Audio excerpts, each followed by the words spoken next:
Hello and welcome back to the History of Video Games podcast. My name is Ben and I am joined by the one and only Wes for a very special episode. Incredibly special. Happy to be here. Do you want me to tell him or should you, Ben? Yeah, you. Okay. Well, yeah, why don't you tell him? So today is our 50th episode. It feels like a big milestone. We just, I think about 7 episodes back or 5 episodes back, hit our 1-year anniversary of recording. It's like milestones every day now, Ben. I know. Does that mean we're getting old? I feel like that's what it means. Most likely, yeah. This is all we have to look forward to in as far as the milestones. We're already past drinking age and getting a car, so, you know, it's... Yep. What else to look forward to, Wes? No, but yeah, 50 episodes, that's a big number. And yeah, it's insane to think about. Yeah, and we got kind of a special one today to celebrate. We're going to each review 3 games per person, so we got a lot of games to cover. And, well, should we get into the special topic, Wes? Or let's talk about games first, what we've been playing. Because I feel like you've been playing some interesting things lately. What have you been doing, Wes? I have been playing a ton of stuff.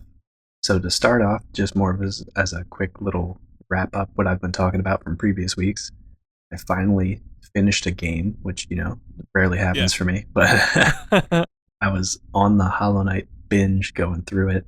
I was so close to the end, and then I figured out for like all the achievements I wanted to do, I had to dip into the DLC, like free updates that they did since it released. And those all looked fun, but I didn't want to like go into all them, lose my momentum, and then not beat the base game. So I made the hard decision for me, which was to not get all the achievements I wanted and 100% the game and just finish it, the main story. Okay. So they tell you right before you get to the final boss too, like what your percentage completion is. It's at 97%. Oh no. And I was like, damn it, I'm still going to do it because I just want to beat this and like get the whole experience and then I can go back and do the rest some other time. Mm-hmm. So I sucked it up, got the 97%, and then did the last 2 bosses. The second boss, because I did the like unlockable different ending. First main boss, not too bad. Second main boss, absolutely, like, it was a nightmare. It was the boss is super cool, but it's just all like dodging things coming from off screen while the boss just like floats around and you have to find windows to hit them. Mm-hmm. But after like 10, 15 tries, I got it, and it was very satisfying. So that was one of the big accomplishments. Finished Hollow Knight. It is a fantastic game. Definitely going to go check out the DLCs, and I am definitely way more hyped for Hollow Knight 2. I think it's called Silksong, whenever that comes out, although I don't think it's been announced. They don't have a date announced yet. Mm-hmm. All right, nice. Yeah, so game done. Yeah, it was pretty good. Happy to get that done. And the other brief thing I wanted to mention is I started playing No Man's Sky again. Nice. After years of being like just as disappointed as everybody else when it released, and it was just cool, but there wasn't anything to do. Mm-hmm. I think it's been 3 years or something since it released, and there's a ton to do now. One of my favorite things of which is buy a huge freighter that you can actually like land inside, and it serves as your capital ship, and recruit other capital ships that you can send off on like missions so they passively earn money for you. Cool.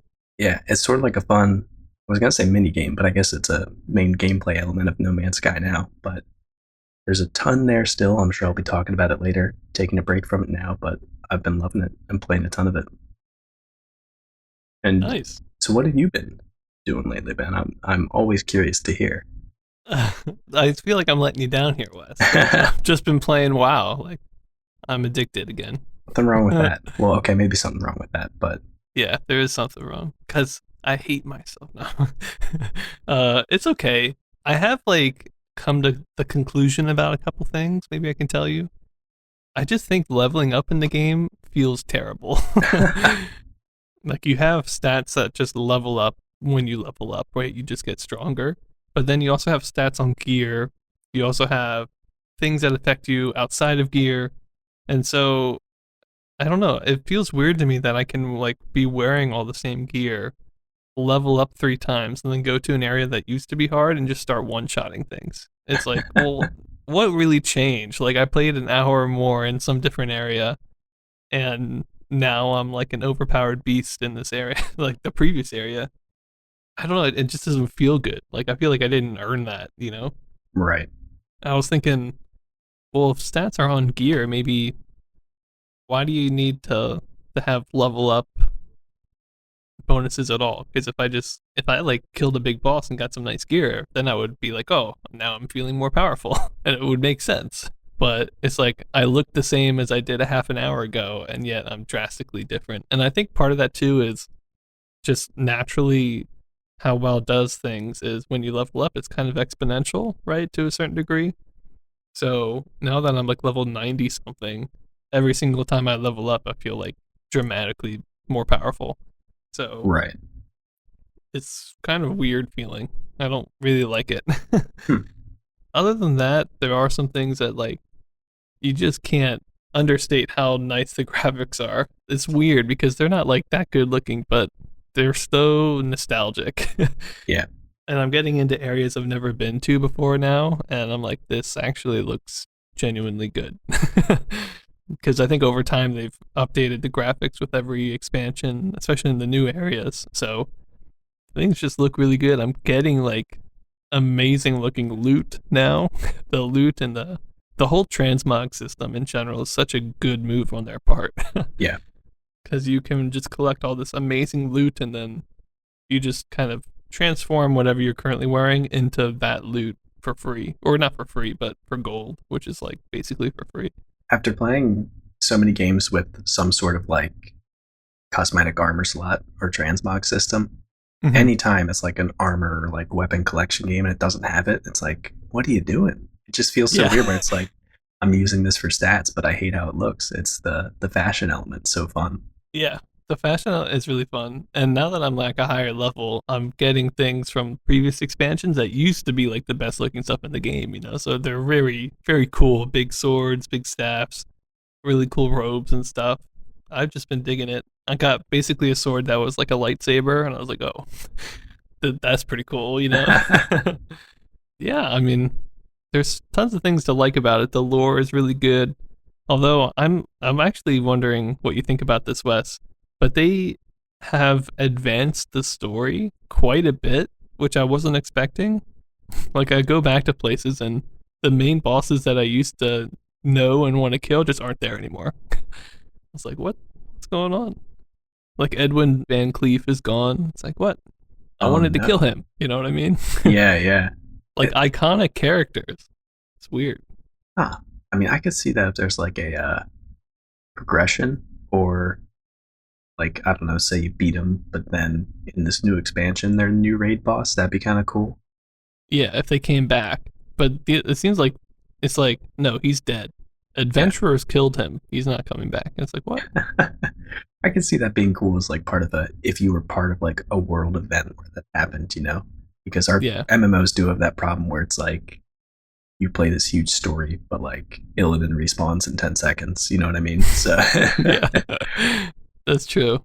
but Or like even something where maybe he's gone, but let me kill him first and then let him be gone or something. right, like per player, or even just have like a quote unquote like legacy mode or something where you just play an Yeah. old school version of a dungeon. And Yeah. I guess that's tons of data, but it sounds really cool. It's just weird. Like I think I could be wrong about this. I haven't been here yet, but I think the Lich King isn't Arthas anymore. And he's not in the game either. Like he's definitely not in the lore, but I don't think he's in the game. I was like, what? Huh. Again, I wanted to kill that guy. Right. Yeah. Like these are iconic characters. It just seems weird. Yeah. That is strange. I don't know. In general, the armor and loot system has me coming back. So it's weird too also to think about how much time I've put in, and I've probably explored like 30% of the world. Like not even half. That's Well, like crazy to me. as long as you want to keep playing, that's a good thing. Yep. So far so good, but we'll see. But let's talk about the special topic. We thought for the 50th episode, we'd just kind of talk about the podcast itself, what we like about it, and what we're hyped for in the future, maybe? I don't know. You want to get us started off with this, Wes? Yeah, absolutely. So I thought it might be nice to kind of just give an insight on, why we keep doing this, what we've learned from it, what we enjoy about it, all that kind of stuff. So some things for me personally, of course, I am a huge gamer, love playing games all the time, but never really like old school gamer. I mean, I grew up in the era of like N64 and then mainly playing stuff on like Xbox was kind of my upbringing for games. But seeing the history of all this, and especially the way that we are doing it, which is so granular, game by game, which you don't get that from a lot of other breakdowns of games, I feel like, or of video game history. Right. And being sort of tasked with, well, we're creating this podcast, so I got to learn it and also present the information is a real cool challenge. So I've been liking that, and of course, enjoying working with you and also learning about audio stuff in the little bit that I do for the recording side of things, because Ben does all of our editing for these episodes. It's just a lot of cool stuff that I wouldn't be doing or learning most likely if I didn't have like this recurring weekly project, Yeah, definitely. Yeah, I mean, for me, I think it's a couple different things. One of the whole reasons why I wanted to do this from the very beginning, Wes, was just like I miss talking to my friends and I wanted to see them like every week. Right, yeah. So being able to talk to you has been so fun. But then I also have just like this super optimistic view of what we're doing because, in a sense, since we're doing it chronologically, there's this feeling that like all the worst games are somehow behind us. You know what I mean? And like everything that we're gonna see in like 78, for instance, it's gonna look better, it's gonna play better, it's gonna sound better, and that'll always be the case because the next year we'll hopefully always have better games. And I don't know, it's just like this weird feeling I have, like the future is gonna be even cooler than it is right now. But even right now, it's super cool. And whenever we get a big star game that I'm like been waiting to talk about, I get so excited for those.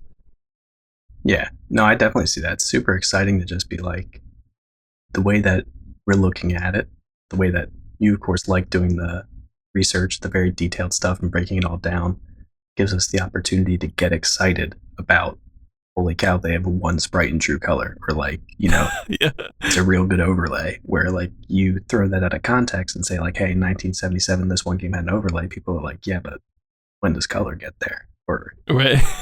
So it gives us a fun chance to be, of course, still condensed. We're not living through it, but closer to that. And it's a real fun experience. Yeah. There's so many like games that I would have never heard of before that are actually really good, and also that I really look forward to. Like when I was doing Boot Hill, for instance, I knew that was the sequel to Gunfight, which was an amazing game. So I was ready, man. I was so hyped for that. And in the past, obviously I would have had no idea what Boot Hill was. Or even if I saw it, I probably would have thought this looks kind of lame. But like in context, it's so cool. And that's what we're getting with the podcast. It's just really nice. Yeah, absolutely. So, with 50 episodes in our belt behind us, whichever one of those things actually applies there, I think we're both just pretty excited to be doing it right now and hoping that everyone who's listening to it is enjoying it as well. We're having a fun time with this journey. We hope to keep giving you great episodes and teaching you about this history. Yeah. And I'm hoping when this podcast goes up that I'll update the website a lot in honor of our 50th episode. So go check that out too, because you can kind of see a visual history of all the things we talk about. And I love the website too. Yeah. So I think with that, let's move into the games, West, because we got a lot of games today. Yeah, let's get right over to it.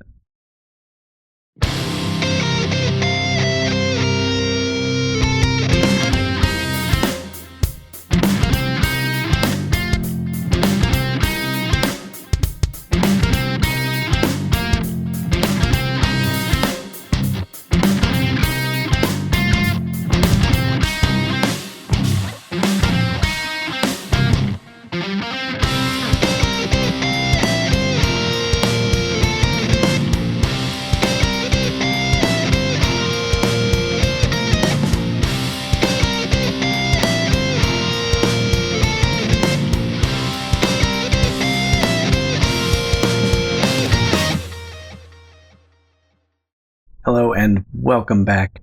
As Ben mentioned today, because it is our 50th episode, we got a lot of good games that we want to talk to you about. So we are going to get things started right away in the timeline with one of the games I reviewed, Depthcharge.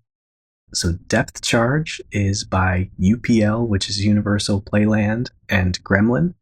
Came out in September of 1977. There was also another version of it that we're going to be briefly mentioning in a bit that was licensed by Taito, came out in Japan under the name of Sub Hunter. It's got several remakes in the future, which surprised me because didn't really know much about it when I first looked at it. The cabinet itself looks pretty standard. It's kind of just like mostly white, but it has some cool boat images and submarines and explosions and depth charges, which are just like little barrels, I guess. So it's got that going for it, but, kind of standard. The only controls were moving left and right with the boat that you control, and then dropping depth charges at port or starboard side of the boat. So the controls themselves on the cabinet were just 2 buttons, or 4 buttons that you controlled with. The graphics were black and white, and they had a blue overlay, so nothing too crazy there.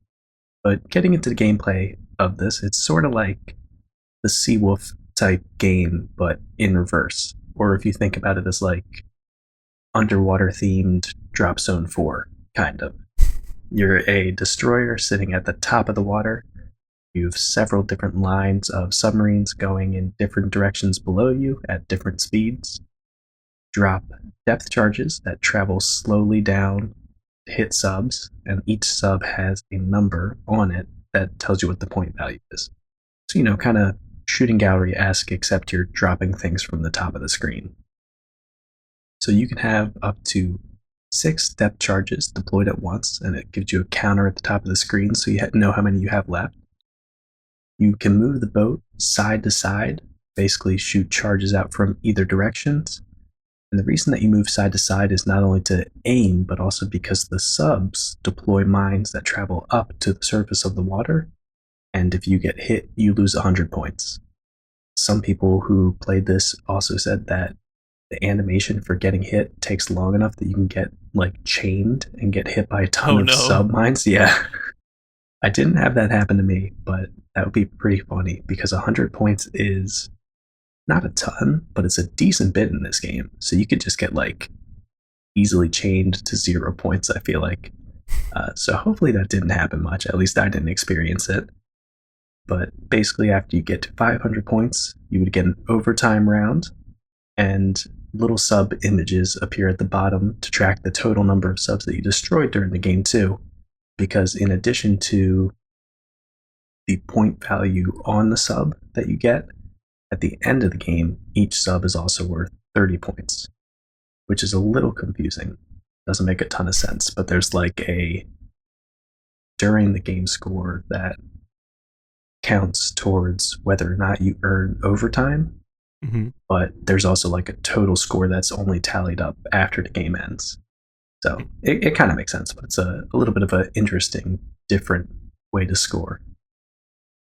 So now going into my ratings for this, for graphics, I gave it a 2.5 out of 10.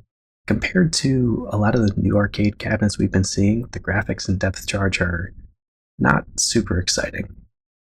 To be fair though, it is only aided by a blue overlay instead of kind of the crazy painting feel overlays that we've been seeing recently that we've been giving pretty high graphics ratings.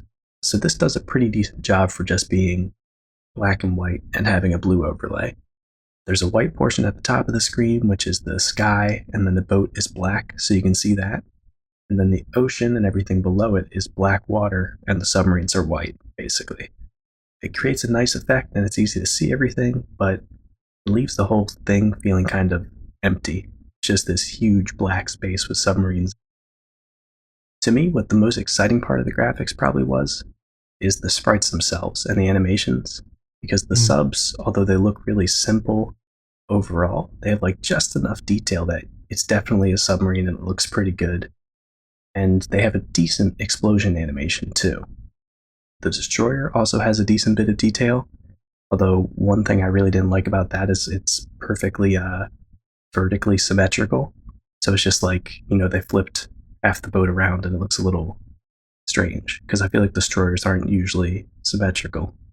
Well, Um, I think it's a front view, like you're looking at the front of it. but you travel side to side, so I don't think it's supposed Yeah, to be. that's true. That would be weird. Yeah, I did think it was like a front view that just hopped side to side. Though that's what I got from it. that could be. I mean, that doesn't make sense in a different way, It was but game that sense, Wes. yeah, but that visually does make a little bit more sense. So that could be why it is symmetric on both sides. If not, it's a little strange, but it makes enough sense, and there is a decent bit of detail there. So I'm not going to knock it too much.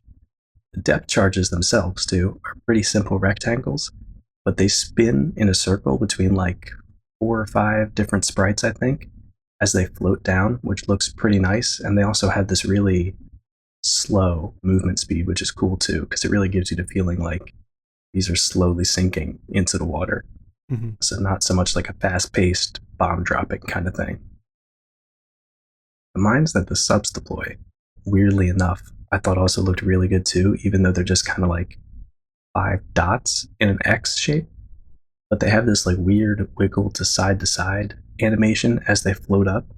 And, it kind of makes it look like it's actually rising in water. And the best thing about them is that when they actually explode, when they hit the surface of the water, there's this black splash of water that actually comes up into the white area of the screen at the top, which looks really good. And I feel like we haven't seen too much like that before, other than like, explosions from Jeeps. It's kind of similar to that. Mm. So those were kind of the most exciting things about it, while the setting was a little bland. But moving on to the sound for this, I gave it a 3.5 out of 10 because the sounds are super good on this cabinet.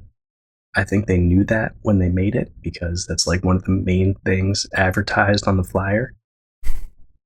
And the reason that's so good, one of the main sounds that they have going on, it's just this like constant pulsing sonar noise, which it repeats on a pretty short loop, but it's still really good for an arcade cabinet in 77. Definitely know it's sonar, and it really helps give you that extra theming and feeling that you're actually where the game says you are, Mhm. dropping charges and all that. And the explosions from the charges also sound really good. It's kind of this bassy noise, but it's also muffled. So it really gives you that feeling that they're exploding underwater and you're hearing them from the surface. And also, if you get to overtime, there's this kind of like chiming series of beeps that actually echoes and fades out slowly, Hmm. which, yeah, I wouldn't have thought about it as we were talking about before without having looked at tons of games in 77 before this, but that couldn't have been super easy to do, like, or else we would Right. have heard it a lot. But it was a real nice difference, even that small echo fade out, because it was just made it that much more complex than just like 3 beeps chiming when you win a game or something like that.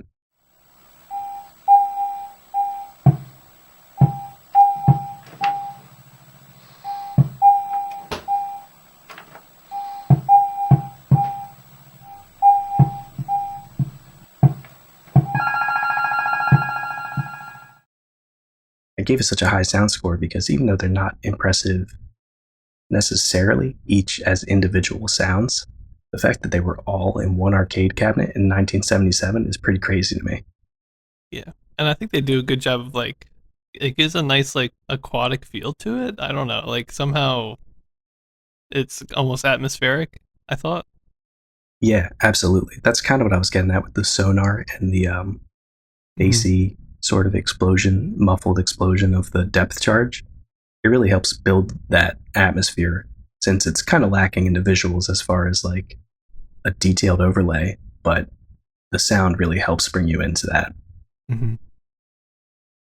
So then for the gameplay, I gave it a 2 out of 10. The game is pretty much like exactly what you think it is when you play it. And it works pretty well, but since there's so many lines of subs that move super fast and some of them move really slow, the high point subs, which are usually going really, really slowly at the bottom, are super hard to hit. It's a little weird because it's not just a timing game, because you can drop a depth charge and then out of nowhere, halfway down, this like super fast sub just runs into it.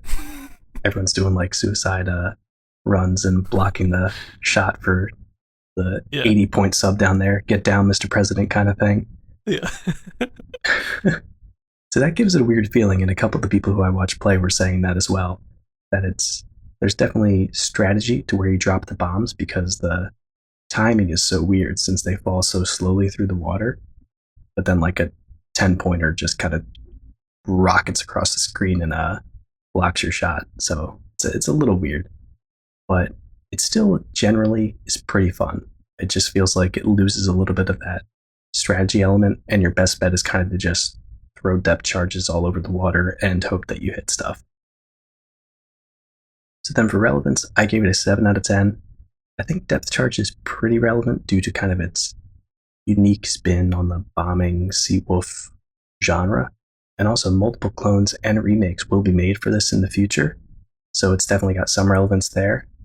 And kind of just the fact that Gremlin's an important company and they're often in development with Sega too. Sega has oversight with some of their products, and eventually Sega is going to absorb Gremlin. So just sort of in that whole, is that a weird way to word that?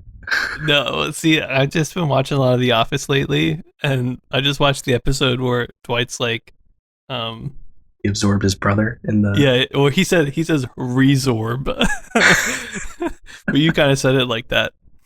So. Well, in a slightly less creepy tone than that, eventually Sega will buy Gremlin.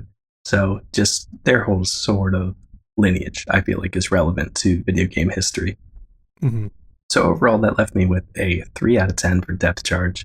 I think it's a solid, fun game that's slightly held back by its visuals and its gameplay, but it's really kind of made up for it with how fantastic the sounds are and how they fit the theme so well. And there's just all those aspects combined really help it stand out against other arcade games in 77. And then, so going straight from that, we have the honorable mention that I alluded to a little earlier, Sub Hunter by Taito and Gremlin, which came out in 77. It's basically Taito's licensed clone of Depthcharge. We don't really know how similar it is, but I think it came out pretty soon after, so I would assume it's at least pretty close. Mm-hmm. And then next up, we have Minesweeper by Amutech Limited and Minesweeper 4-player that also came out sometime in 77. And they seem like blockade type games, not traditional Minesweeper that we're thinking of. I know. I was really hoping they were, but no. And it's a simple-ish concept. Like, I'm surprised we haven't seen it, but I'm sure we've seen similar like board game, logic game type things that probably inspired it. But anyway, these Minesweeper games, basically you're a boat laying down mines in a blockade style gameplay, but a little bit more traditional than Embargo. And that's going to move me to the first one that I rated today. It's a game called Laguna Racer by Midway, which I thought was just like a great name of a game. Yeah, it's got a great ring to it. Yeah, Laguna Racer. Let me start off by talking a little bit about the cabinet. It's got a very distinct, like, low to the ground, very fast cars, and it's very colorful. On the front, it says Laguna Racer with some big, nice, like, F1 looking cars, I guess. And then on the sides, you also get more of those cars. You get, like, a nice picture of, I want to say, like, a guy holding a stopwatch, maybe? Someone that looks kind of like Racer X to me, like the character. So, it's kind of got a nice, like, look to it. As far as the game itself, it's essentially a Speed Race clone. So we've got scrolling graphics. We start at the bottom of the screen, and we try to speed up and go towards the top of the screen. You can never really get to the actual top, but there's sort of like a top speed there, and then you're just kind of dodging cars, trying to maintain that top speed for as long as possible. And as simple as it sounds, and as like maybe not as interesting as it sounds, I think there's like quite a few things that it does a little differently that just really polish that style of gameplay. Let's start with the graphics. Graphically, we have the actual playfield is just black and white, but then on the sides and in the very top of the screen, it's actually on a hand-painted background. So I guess there was another, mirror setup type thing here. But it's weird to me because the mirror setup must have done like, mountains and sky and stuff but only on the sides and the top. Like it didn't have anything in the middle, so you just got the pure gameplay of you racing on the track on that, which I thought was very interesting. Hmm. And in general, I just think it looks really, really nice. They even tried to make it almost fade from where the gameplay is to the background, which it doesn't work out the best, but it's almost like at the actual hand painted background, it's like you can see the road continuing in the distance. You know what I mean? Right, yeah. Like they tried to pull that off, and it's like done all right. I quite like it, especially at the top. There's like these nice snowy mountains in the distance, which are really nice to look at. But you have that, and then you also have something else, which I think is, well, actually, a couple things yet. One of them is the sprites scale with how far away they are. So if you're going faster and you're going towards the top of the screen, your sprite actually gets smaller, and then the sprites towards the bottom of the screen are larger. Like the actual sprite changes. We've seen that a couple times, like in Boot Hill, for instance, it does that. But it just kind of, like if you quickly slow down or speed up, it feels like you're going a much further distance because the car model is getting smaller. And that happens with all the AIs too. So as you pass them and they fall down the screen, their sprite will get bigger, which I thought was cool. Same thing with the little like checkered marks along the sides of the road that kind of tell you how fast you're going by how fast they're falling down. They also look different at the bottom than the top. So just kind of like thicker. So overall, it just gives a really nice sense and feel of speed. Okay, yeah. Loved. So it's almost like a perspective, right? Like it's sort of going in towards a 1-point perspective at the top, or not quite a 1 point, because it's more like just sort of a plain horizon or something. Okay. I don't know, like there's no coming in diagonally or anything. But yeah, it does feel like there's some perspective there, which is cool, which I don't think we've seen in a speed race type game. So to have that with like the scrolling graphics is pretty cool, I thought. And then another thing I really, really loved is, you know how in these games you have to work the shifter, Wes? Yeah. I always think it's like you have to play it a lot to really kind of get what the shifter is supposed to do. Well, on this game, it's only a two-way shifter, so maybe not as advanced there, but on this game, you actually have a miles per hour bar. And once you get up to, I think, 80, an actual text comes on the screen and says, shift now. And I was like, oh my God. Like, they know I'm bad at that. And just in general, like, all the text on the screen, there's one with how much time you have, one with how many miles you've gone. You've got the mile per hour bar, which is like a, depending on how fast you go, the bar goes up and down. It goes from 0 to 200, by the way, which I don't know if it feels like you're really going 200 miles an hour, but it's still kind of cool. And then it says when to shift, when to start. It says when you've earned extended time. It'll say extended time on the bottom. And then also it says at the very end, it'll say new course record, which is the highest score on the machine, which is just great. I love that because it's a one-player game. So really you're going for the high score, and for it to tell you if you got it, I don't think it tells you what the high score is, just whether or not you've gotten it, which is really interesting. But I just love all those things about it. The cars themselves don't look very good. When they're the bigger sprites, like I can kind of see what they were thinking, but when they get small, I don't know. I kind of think it looks like some sort of Viking boat with like oars coming out of the side. That's what it looks like. I don't know, but they don't look the best, but everything around them looks really, really nice. And also, we have some interesting animation, like when you crash, the car spins around as it falls down, which is already cool, and then you actually see a dude pop out and then run to the side. And also, I think right when it starts, a guy comes out. Let me double check that. Yeah. So when the game starts, a guy runs across the racetrack and quick throws up a flag and then runs away. Oh, nice. And those are very, very small sprites compared to the whole screen, like of the little people walking, but you can very clearly tell what it is. It's like a little stick man, and I think they look really nice. So just having like nice crash animations and and like a Go flag guy. I mean, it really just polishes this type of gameplay to me, and I really enjoyed it. So with all that said, let me get into my ratings. For graphics, I gave it a 3 out of 10. I think the weak point is the cars, but we've got a hand painted background, we've got nice animations, we've got perspective with changing models and graphics.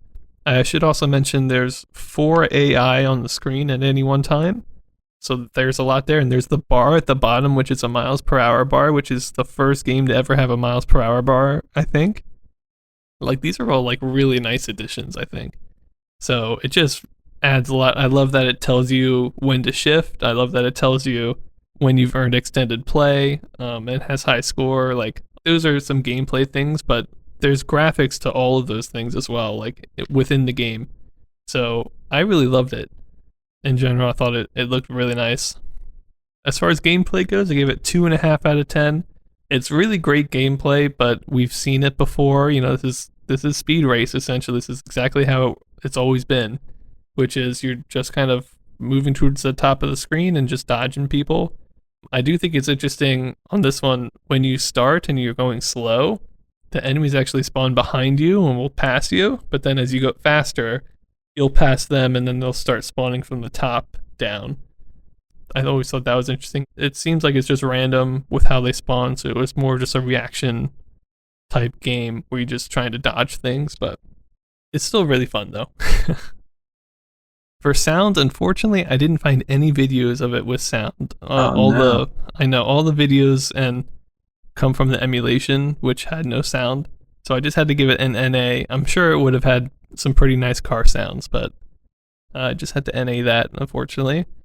And then for relevance, I only gave it 4 out of 10. As cool as I think it is, there's a reason why I can't find any pictures of like the cabinet stuff, like the actual one that's working. It must not have sold that well. It is kind of an older game design at this point, being kind of a Speed Race one, which we've seen. I think Speed Race came out in '74, so kind of something that's already been done, and it just doesn't seem to have sold that well. But I really like it. I think it's cool. So overall, I gave it a 2.75 out of 10. I liked it. I don't know. Sounds really cool. I mean, it just sounds like so many like small things that we expect from modern day games that we haven't been getting in like old school racing games. Yeah, it just feels very polished. Yeah. Even though the gameplay isn't that unique. I love the miles per hour bar. As soon as I saw that, I was like, oh my gosh, I've been waiting for this. Right. Actual visual cues for when to shift. Yeah, stuff like that. It's so good. And then having a hand painted background and little animations and some interesting perspective things. It's not like a straight clone, you know. It's like they did try to make it the next level, and I really appreciate that. But yeah, this Laguna Racer from Midway. Yeah, that sounds like a cool one. I don't know, it's got a lot of changes that I wouldn't expect from like, you know, when we keep getting one racing game after another, you're like, all right, yeah, but what are they going to do different? But that's enough different. Yeah. Maybe not for the consumers at the time, but that's pretty cool. Yeah, definitely. And that came out in September, as did all the games we're going to cover today. So, just in case I forget. Yeah. And next up, we are going to talk about one that I wouldn't say originality is its strong suit. The second game that I took a look at today, Star Cruiser by Ramtech. I think they could have just called it Star War or Star Battle, or, you know, because you take one look at this flyer and it is a off-brand Y-Wing being chased by an off-brand TIE fighter. Oh, wow. It's so good. I got to show you the picture after this because, I mean, it's like... I'll pull it up. I'm very curious as well. Yeah, but it's not even like... It's kind of so... It's just so blatant. Like, yeah. And the fact that this came out 4 months after Star Wars hit theaters, you're like, I checked. The Y-Wing was in the first movie. They didn't make up the Y-Wing. So it's real funny. But one of the funnier things about it is, you know, you have this incredibly Star Wars inspired flyer, but one of the players in this game is almost exactly a top-down version of the Enterprise from Star Trek. Well, that's So weird. yeah, it feels like they were making a Star Trek game. You know, they're like, oh man, Star Trek's popular. We got to make a Star Trek game like everyone else. And then Star Wars came out, and they're like, what if we just changed the branding, but Yeah. not the game? Yo, did you notice on the front there's a picture of like R2D2 kind of off brand? I didn't see. I'll have to go back and look at it. That's Yeah, it's like hilarious. where the coin box is. Oh, that's awesome. Yeah, so first thing when you're looking up this game or you want to know more about it, look up the flyer for it, Star Cruiser by Ramtech. It's pretty funny. The cabinet itself, pretty simple, white for most of it, and then has the same design as the flyer, just kind of around the screen. And then, yeah, like the droid sort of by the coin operation part of it. Interestingly enough, it's kind of like a space war type game, but it has a pedal for controlling when you move forward and a sort of airplane style controller for driving. It's a two-player game, so there was two of those on this cabinet. And I mentioned that the one character looks like the Enterprise, and I don't think, I mean, it definitely is the Enterprise. You can't really mistake it. The other one, though, is either straight on view of a TIE fighter, which would be weird because it's a top down game, a top down view of a Klingon warbird, which is also possible, or maybe this one actually is something completely original. I couldn't tell, so maybe I should give him some credit because I didn't look at it right away and go like, that's a ripoff. But Yeah. so the other one, you'll have to look at it after this, Ben, and tell me what you think. But getting into the gameplay for it, like I mentioned, it is very similar to Space War in that you are two ships fighting in space, sort of a top-down view on one plane, and both ships and projectiles warp around or wrap around the sides of the screen as you travel. The score, I think it's a timer based thing, but there isn't a timer on screen. The score's on screen, but it's kind of like ends at a certain point, which is a little weird. When a player is killed, instead of one player respawning, both players respawn at their separate edges of the screen, and it looks like each player could only have one projectile on screen at a time. There is also the ability to control the projectile with your movement keys, which I'm going to dub the Space English. Yes. And, you know, you always got to put the Space English on it when you get the opportunity to. Yeah. But from what I could tell from playing the emulated version of this, there's one fire button that allows you to fire a projectile, and then when you release the button, it explodes wherever you release it, and it travels in a straight line the whole time. The benefit of it exploding is it kind of gets this larger hitbox, and so you can sort of time it to hit your opponent. There's also another fire button, which always goes a set distance, but your movement controls switch from controlling your ship to controlling the missile. You can actually fly that around sort of at the same turn radius and speed as the ship goes, which is pretty cool. So getting into my ratings for it, for graphics, I gave it a 1.5 out of 10. All around, pretty much the graphics are not great for this. It's plain black and white with no overlay at all. No color. The space, so I get why they wanted to go for black and white. But it is literally just two ships on the screen, the score numbers, and then any missiles or explosions that happen to be on the screen.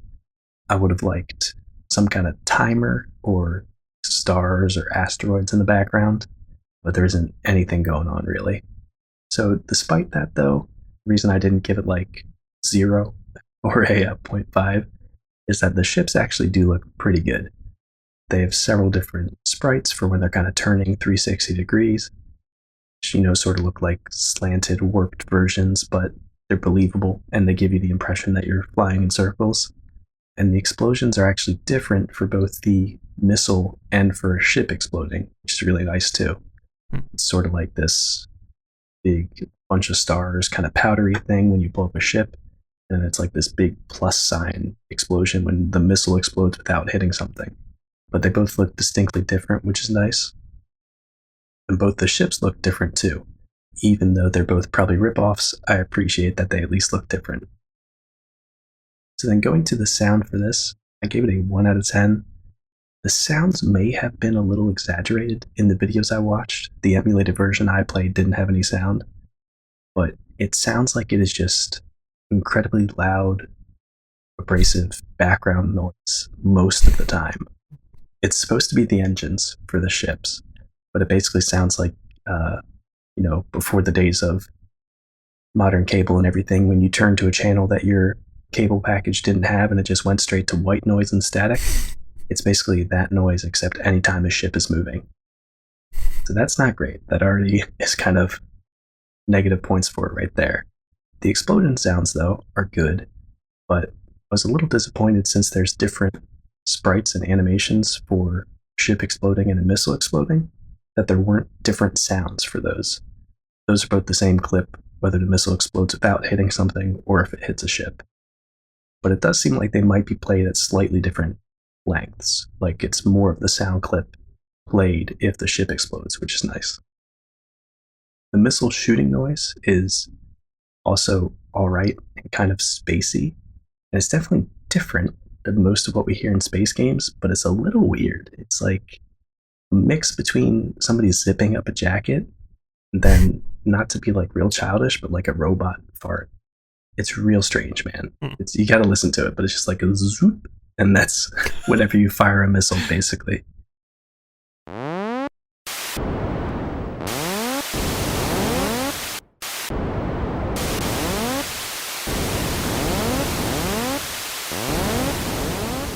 So not super great there, but at least some interesting stuff, different than what we hear in most space games. With the gameplay, I gave it a 2 out of 10. The gameplay is really simple, and we've kind of seen it a lot of times before. The main difference here, though, is those 2 fire mode missiles. They're both unique, and they both add some tactics to the gameplay, which I thought was really great. Controlling the missile does feel a little bit janky. I mean, it doesn't have a super tight turn radius, but just the fact that it's an option is really cool for this type of game because we don't see a lot of that. And also, when you're controlling the missile and just controlling not the movement, but how far it goes before it explodes, that actually seems to be really effective in the gameplay, and you can time it super well so that the explosion hits the target at just the right point, and it does feel pretty good too. So both those options, even though one is, for the way I was playing it, seemed a little bit better, it's really cool that you have those options in this type of game. For relevance, I just gave it a 4 out of 10. I like Ramtech, but this doesn't feel super impactful.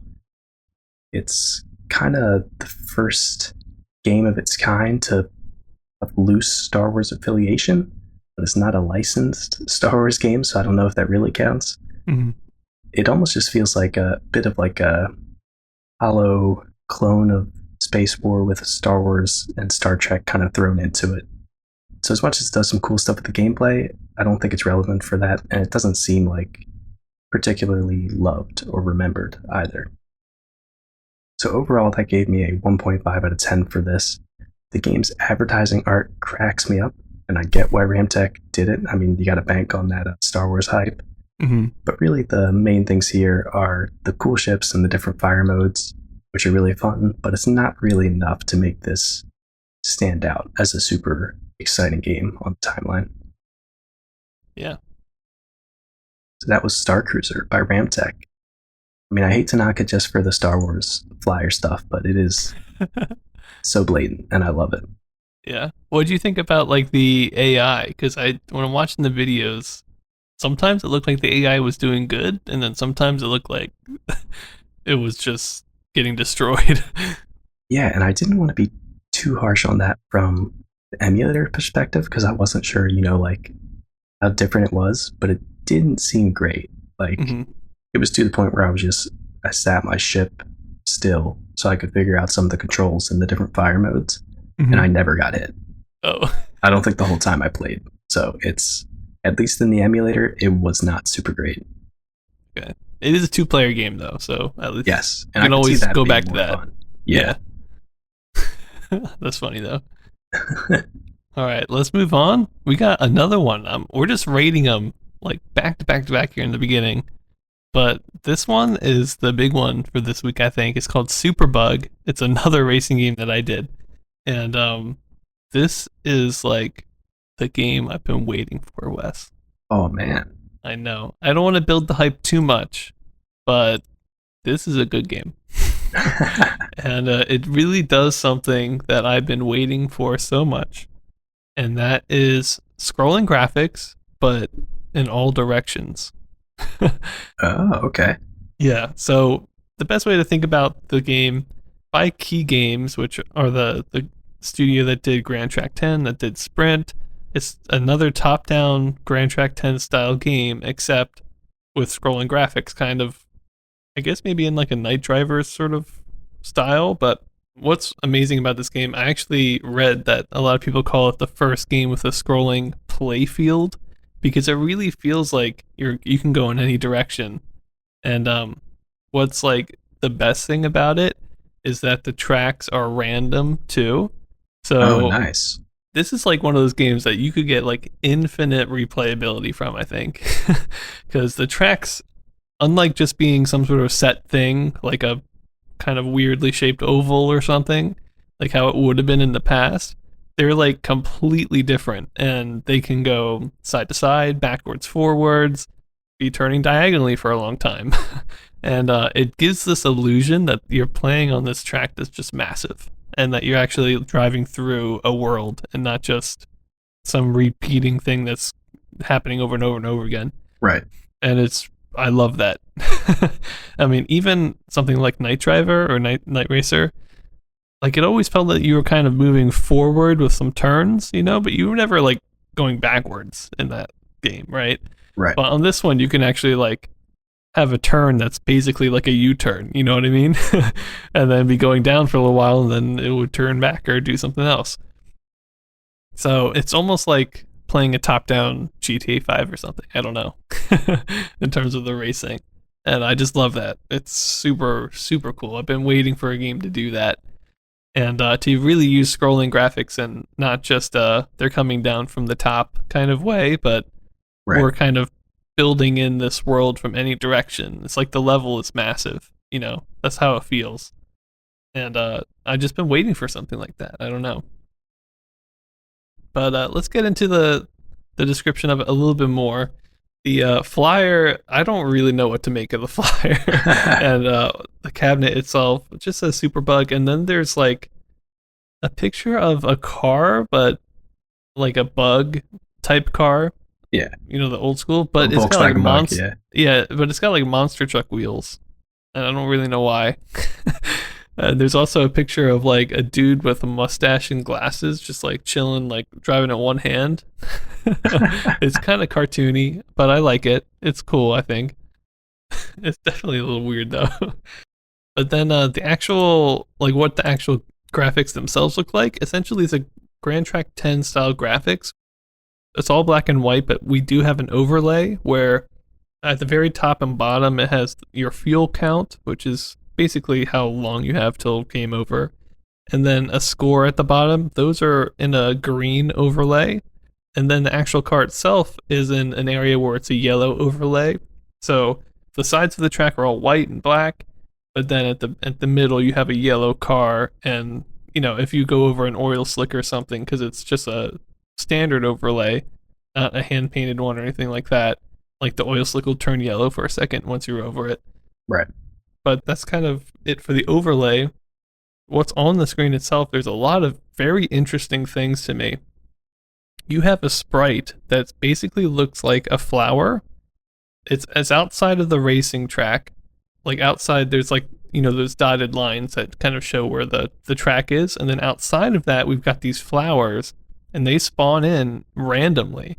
And it really makes you feel like you're going through a forest or something.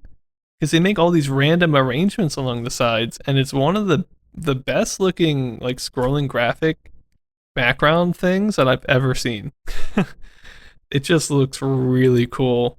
It's so simple too. It's just one sprite repeated a lot, almost taking up the majority of what's outside of the racing track. But it has like little spots where there's not one there, there's not one there, there's not one there, and it just makes it super interesting to look at.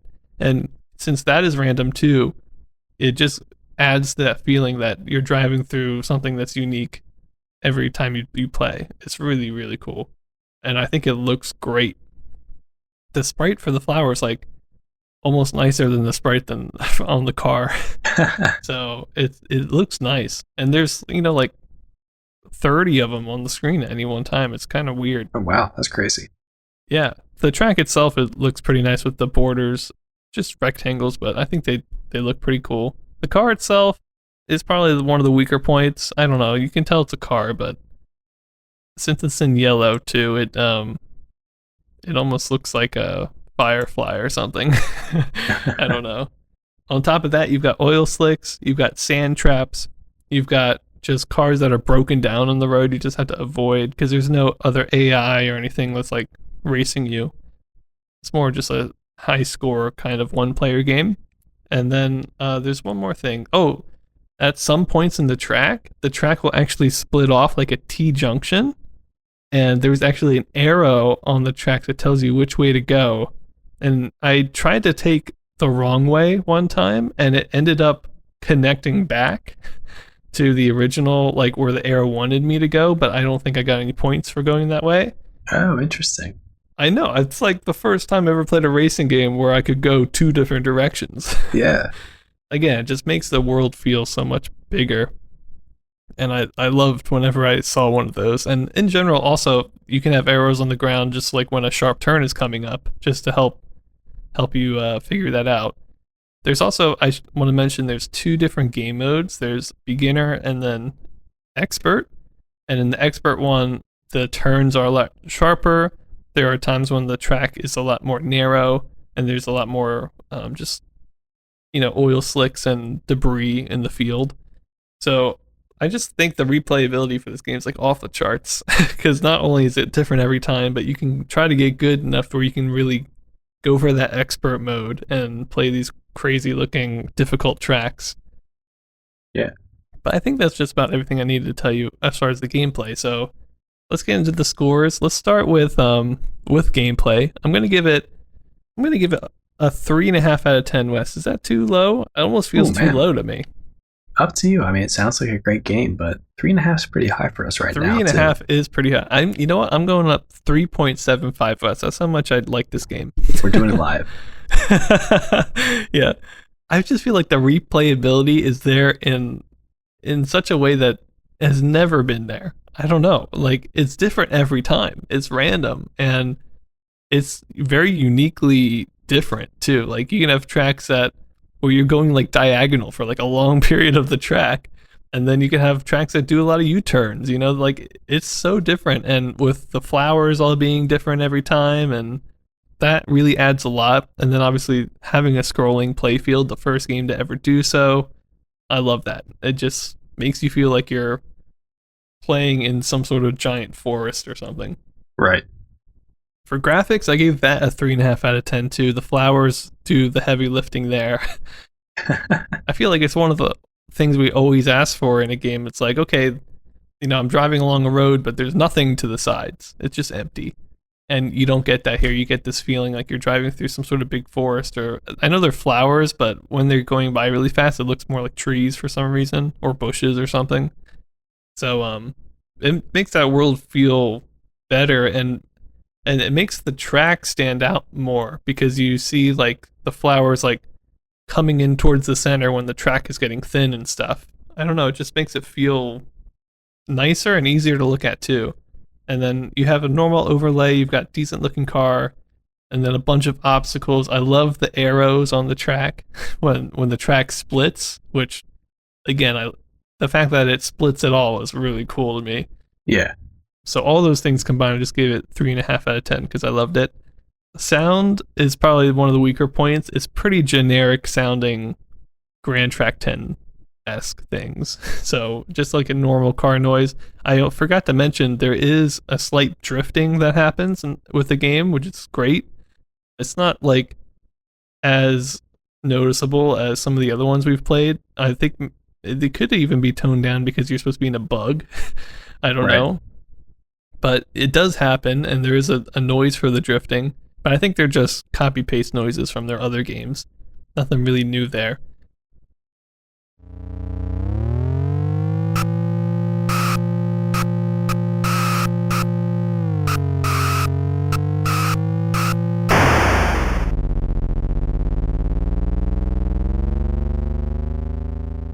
relevance, I went kind of high. I gave it 7.5 out of 10 because it's the first game with like a scrolling playfield, and that's like every game now. Yeah, I mean that's a big thing, especially for racing.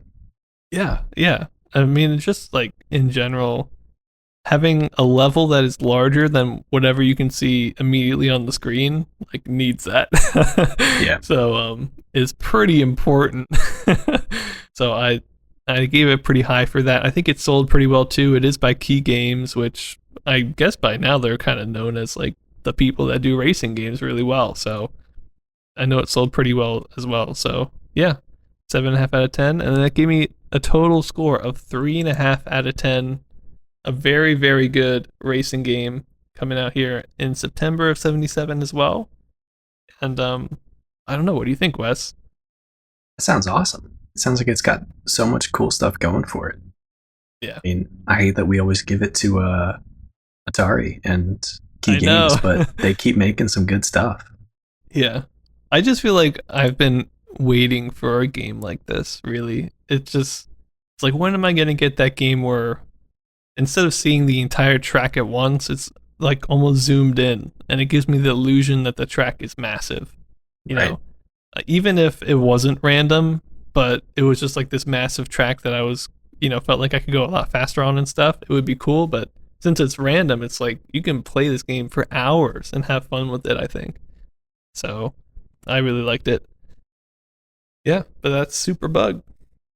Yeah, that's awesome, dude. And leads us right into our next honorable mention, Superbug, which is just a licensed version of Superbug in Germany by Lowen Automaton. A nice pronunciation on that. I don't know if it was right, but it sounded all right, right? Yeah, we got a couple honorable mentions here before we ended up and out here today. So we're going to be talking about quickly the last of the holy trinity of computers. We already did the Apple II and we did the Commodore PET, and then the last one of the holy trinity is the TRS-80, which released in August of '77, so last month. And I didn't find any games for it that released right with it. In fact, the only thing I could find for all of '77 were these games that we're going to talk about here today. We're going to start off by talking about quickly going through a user's manual from Radio Shack, which came out in '77. It had tons of like different programs on it, from accounting things to just basic timers and stuff, but it also had a list of games. Although all the games, there's no pictures of them, and we just have code, which we can't really do ourselves. None of the games are like that big, but we'll just quickly go through them here. The first one is called Fire When Ready Gridley.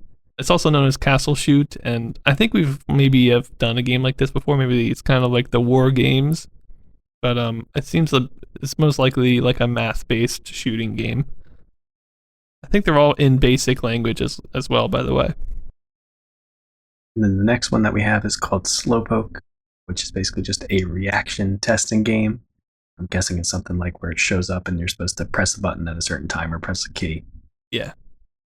And then the next one that we have in that user manual is Sorry, which was essentially just drawing cards for the game of Sorry, but you still had to move the pieces on the physical board. So a slower version of Sorry. Right.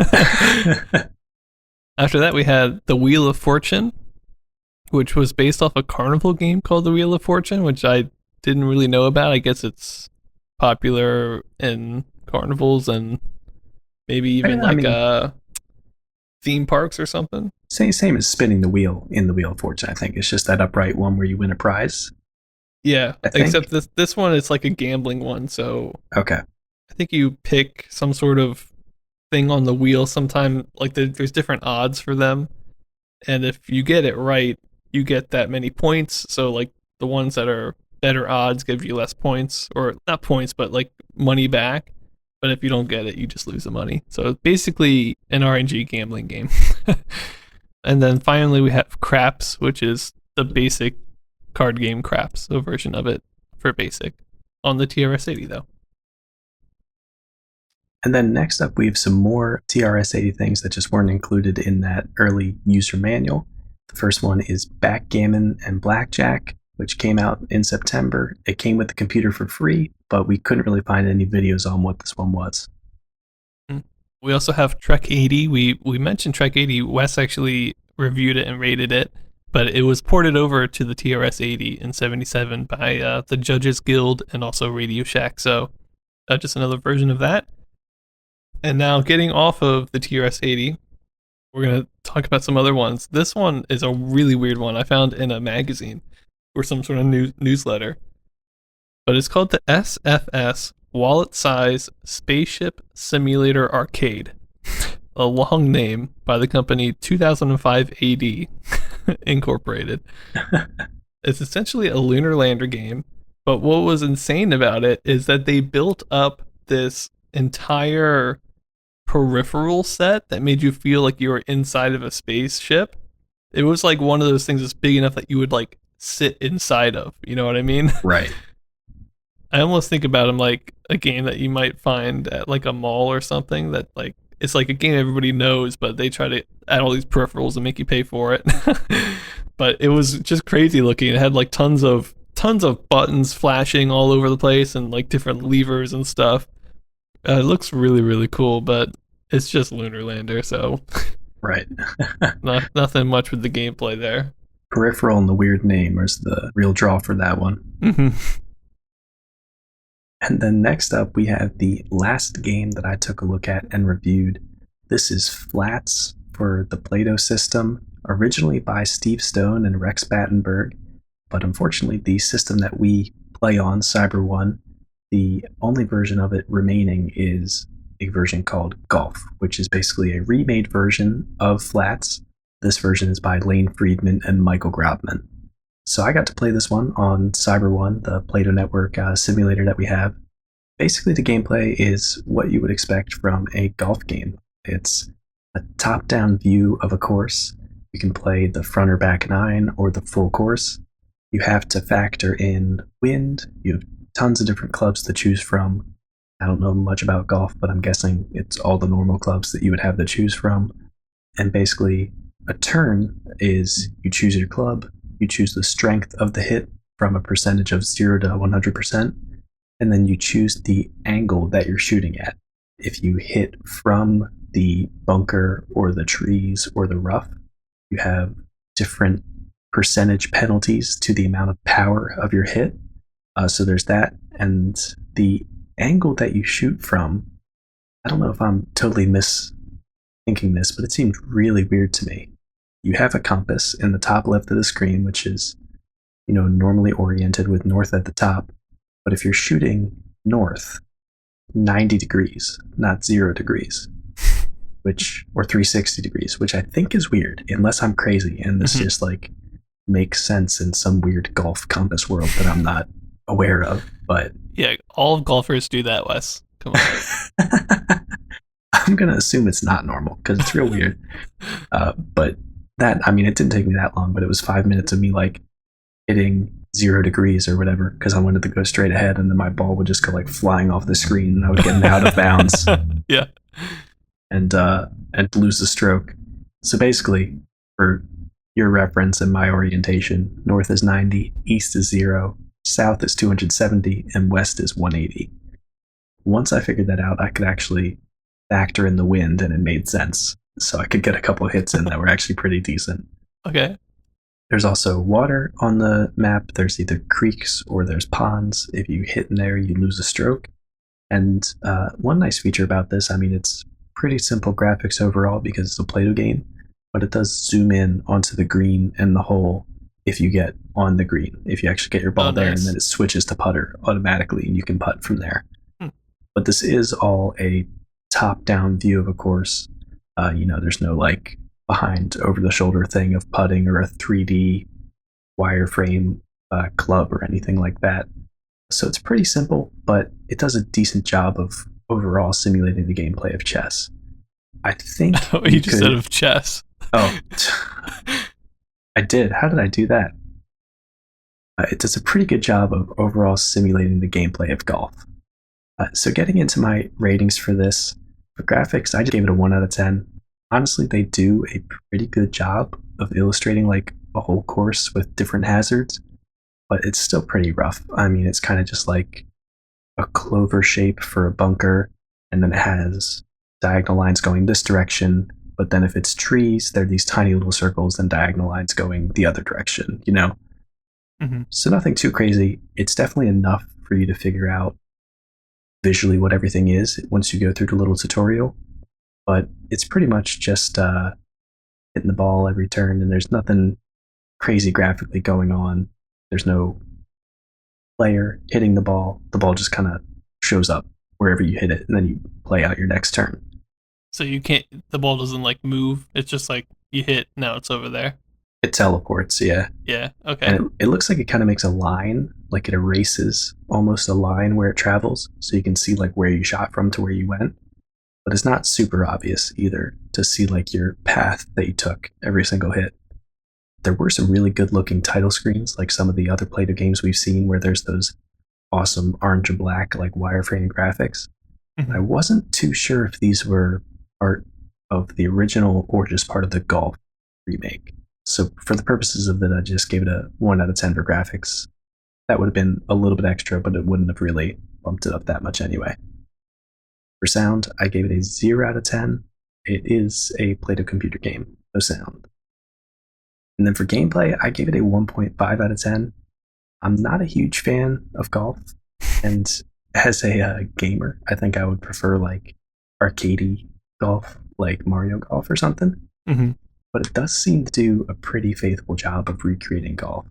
It seems a lot like the other Play-Doh sports games that we've seen, where it's like the main draw is how detailed and close can we get to the original game as far as like authenticity of rules and all that kind of stuff. Right.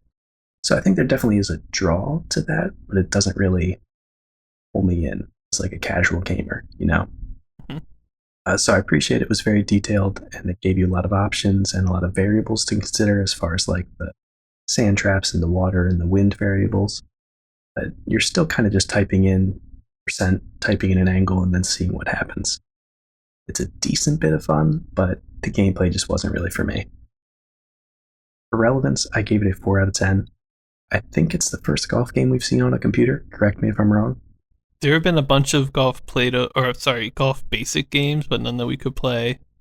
And Okay, all those would be text based. Right. Yeah. So this may be the first one then that we actually has some form of graphics. It actually lays the whole course out before you, which is nice. Mm-hmm. But even with that, I don't think it's really had a huge impact. It was important enough that people recreated it in Cyber 1, but it just doesn't really seem like anything too relevant to me. So overall, I gave Flats a 1 out of 10. It's a faithful recreation of golf. I think that gives the player a decent bit of stuff to strategize around, but the gameplay just kind of feels, pun intended, flat. And it's a great example of what can be done in Play-Doh. One of those games where it's like, wow, it's crazy that a computer can calculate all this, but it didn't end up being super fun for me. And I did want to round it out with, I played one hole, which I didn't think I would actually be able to get it, like score at all, Mm-hmm. or complete a hole, but I did complete it. Only ended 22 over par with what they said was an octuple bogey. So, whoa, wow. And I'll be honest, I was kind of proud of that. I thought the game would just kick me out of the course at some point. Yeah, so it's an interesting one, but it's kind of what we've come to expect from sports versions of, or sports in Play-Doh. Yeah, it feels like a very simple golf game, and that's kind of what I was expecting from it. So, yeah, I'm glad it wasn't like overly complicated like a lot of the Play-Doh games.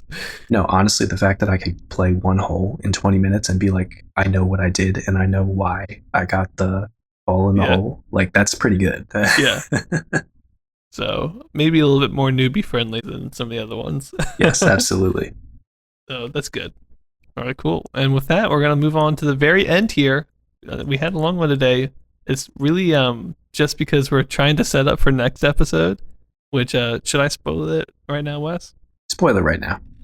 The next episode, we're gonna be looking at the Atari 2600. It's probably the biggest episode of the whole year, I think. And it's weird that it's kind of like we did 50 episodes and then 51 is like the start of a new era. Yeah, it worked out perfectly, and we sure as heck didn't plan it. I know, we didn't. But we did want to try to get all of the non-Atari 2600 games in today, so that next week is just going to be the 2600. It'll be really, really cool. But the last thing we have to talk about here is, I didn't rate this one, but I'm going to give a bit of an extended honorable mention. It's a bunch of RCA Studio II games. I'll go through them real quickly, and then I'll talk about the RCA Studio II in general. But the first game is Blackjack. It's essentially the same as Blackjack on the Fairchild. It looks almost exactly like it and plays very similarly, but it's in black and white because it's on the RCA Studio II. So a little bit worse, but I feel like that one's like, oh, if I have an RCA Studio II, like, it's probably worth picking up. And then we have Biorhythm, which we've seen some of these on Basic, but you put in 2 dates, which I think you're supposed to do the date you were born and then the current day, and then it spits out a sine graph that shows like your cycles of happiness or something. Yes, I do remember talking about this before. Yeah, it's kind of a weird thing, but now it's on a console, I guess. I don't know why anyone would pay money for that. But and it's in black and white and just spits out. And it's weird too because a sine graph has a bunch of curves in it, but we're dealing with giant pixel sizes, so it's more like a bar graph that goes up and down. That's kind of weird. And then the last one here is called TV Bingo, and this one actually has a weird story behind it because I think for like 20 years or something, like a long time, people didn't know this existed.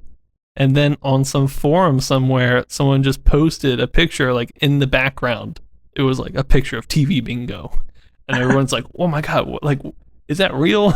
Like for a while, it was like almost like not real. You know what I mean? Just a legend.